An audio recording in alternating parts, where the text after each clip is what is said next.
Memleket bo'yicha 31 өлkə, avtonom rayon, şəhər və Şinjan ishlab chiqarish qurilish bentüəni doklad qilgan aniq diagnoz qo'yilgan kasal 76936. Shu kuni yangidan ko'paygani 648. Hozir kasali ig'irlar 10968. Shu kuni azaygani 509. Qazo qilganlar 2442. Shu kuni yangidan ko'paygani 97. Xubeyda 96, Guangdongda 1 ko'paygan.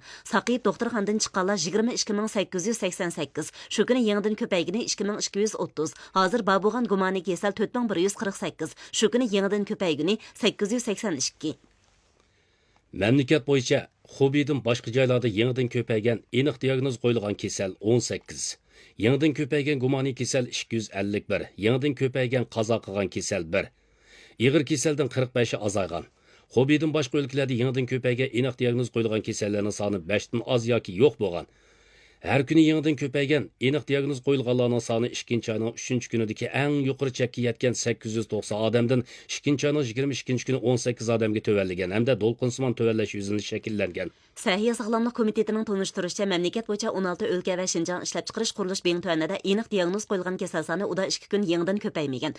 Yaqinda qisman o'lkalarda ishlab chiqarish tadrijiy asliga keltirilgan. Ommaning sirtqa chiqib mol setilish, iste'mol qilish faoliyatlari ko'paygan. Normal ishlab chiqarish turmush tartibini asliga keltirish bilan birga yuqumning oldini olish yaxshi ishlangan. Davlat taraqqiyot islohot komiteti va davlat energiya idorasining tunishtirishicha, navbatda Sanshi, Ishki, Mo'g'ul, Shanshidan iborat notliq ko'mir ishlab chiqaradigan 3 o'lkada ishlab chiqarishni bosqichliq asliga keltirish nishoni tamomlangan.